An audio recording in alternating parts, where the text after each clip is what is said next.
On January 29, 2025, President Donald Trump once again thrust himself into the heart of a simmering national debate, signing a presidential memorandum that directed the Department of Defense and the Department of Homeland Security to prepare the detention facility at Guantanamo Bay for the arrival of thousands of individuals he deemed criminal illegal aliens.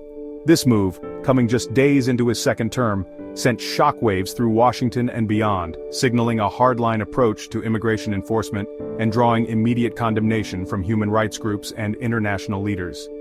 The memorandum itself did not specify a timeline for the transfer of detainees to Guantanamo, but it made clear the president's intention to utilize the controversial facility as a holding pen for individuals apprehended within the United States and deemed ineligible for release while awaiting deportation proceedings. The move marked a dramatic escalation of Trump's long-standing campaign promise to crack down on illegal immigration, raising questions about the legality and morality of detaining individuals, many of whom may have committed minor offenses, in a facility long associated with the detention of terrorism suspects. The decision to repurpose Guantanamo Bay for immigration detention fit a pattern of aggressive executive action taken by the Trump administration in its first week back in power. Just days earlier, the president had signed a series of executive orders aimed at curtailing asylum applications, deploying the military to assist with border enforcement, and empowering immigration and customs enforcement agents to carry out a new wave of raids and arrests, targeting undocumented immigrants. These actions, coupled with the Guantanamo announcement, left little doubt that immigration would once again be a defining issue of the Trump presidency. The president and his allies within the administration wasted no time in defending the decision to utilize Guantanamo Bay, arguing that drastic measures were necessary to confront what they characterized as a crisis at the border and a growing threat to public safety posed by undocumented immigrants. They pointed to a recent uptick in apprehensions at the southern border as evidence of a renewed surge in illegal crossings, and they highlighted a handful of high-profile crimes committed by undocumented immigrants as justification for a more aggressive approach to enforcement. Central to the administration's defense of the Guantanamo plan was the repeated emphasis on the term criminal illegal aliens, a phrase intended to draw a clear distinction between undocumented immigrants broadly and those deemed to pose a particular threat to public safety. However, the administration's definition of criminal remained notably vague, encompassing not only individuals convicted of serious felonies but also those accused of lesser offenses, including misdemeanors and even immigration violations themselves. This expansive definition raised concerns among legal experts who argued that it could potentially sweep up a vast number of individuals with little or no criminal history, subjecting them to indefinite detention in a facility notorious for its harsh conditions and limited due process protections. Further fueling concerns about the scope of the administration's plan was the stated intention to detain individuals at Guantanamo not only during their removal proceedings, but also potentially after they had been ordered deported. This raised the specter of prolonged, if not indefinite, detention for individuals who might otherwise be eligible for release while awaiting deportation, or for whom deportation was not a viable option due to strained diplomatic relations or humanitarian concerns in their home countries. The prospect of long-term detention without a clear legal pathway to release was particularly alarming to human rights advocates who warned that it could amount to a violation of international law and basic human rights principles. The administration sought to downplay these concerns, arguing that Guantanamo Bay was a secure and humane facility capable of providing adequate care and due process protections for detainees. They pointed to recent renovations and improvements at the facility, as well as the presence of medical personnel and legal representatives, as evidence that detainees would be treated humanely and afforded fair treatment under the law.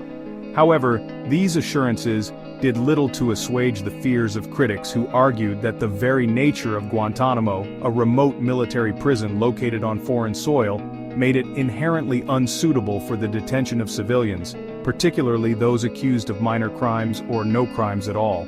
The lack of clarity surrounding the criteria for detention at Guantanamo, coupled with the potential for prolonged detention without a clear legal pathway to release, left many observers deeply unsettled. They argued that the administration's plan amounted to a dangerous expansion of executive power that threatened to undermine due process protections and erode the fundamental rights of immigrants. The coming weeks and months would likely bring legal challenges and fierce political battles as the administration sought to implement its controversial plan in the face of mounting opposition. The Trump administration's decision to use Guantanamo Bay as a detention center for criminal illegal aliens is rooted in a multifaceted rationale that emphasizes security concerns, deterrence strategies, and a commitment to stringent immigration enforcement.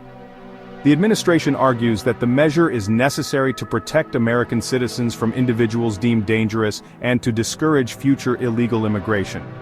By utilizing Guantanamo, the administration aims to send a strong message that the United States will not tolerate illegal immigration and will take all necessary steps to secure its borders. One of the primary justifications for the Guantanamo plan centers on the perceived security threat posed by criminal illegal aliens.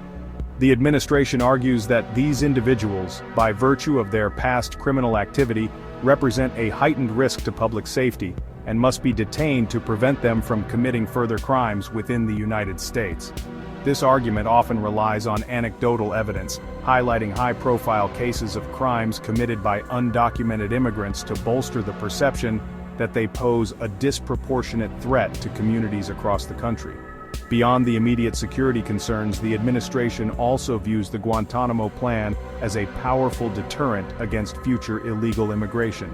By establishing a detention facility with a reputation for harsh conditions and limited legal recourse, the administration aims to discourage individuals from attempting to enter or remain in the United States illegally. The hope is that the prospect of being sent to Guantanamo will serve as a potent deterrent, prompting potential migrants to reconsider their plans and deterring future waves of illegal immigration. Furthermore, the decision to utilize Guantanamo aligns with the administration's broader commitment to stringent immigration enforcement. The move is consistent with previous policies aimed at restricting asylum applications, increasing border security measures, and stepping up interior enforcement operations. By detaining individuals at Guantanamo, the administration seeks to demonstrate its unwavering commitment to enforcing immigration laws and removing those who are present in the country illegally, regardless of the circumstances.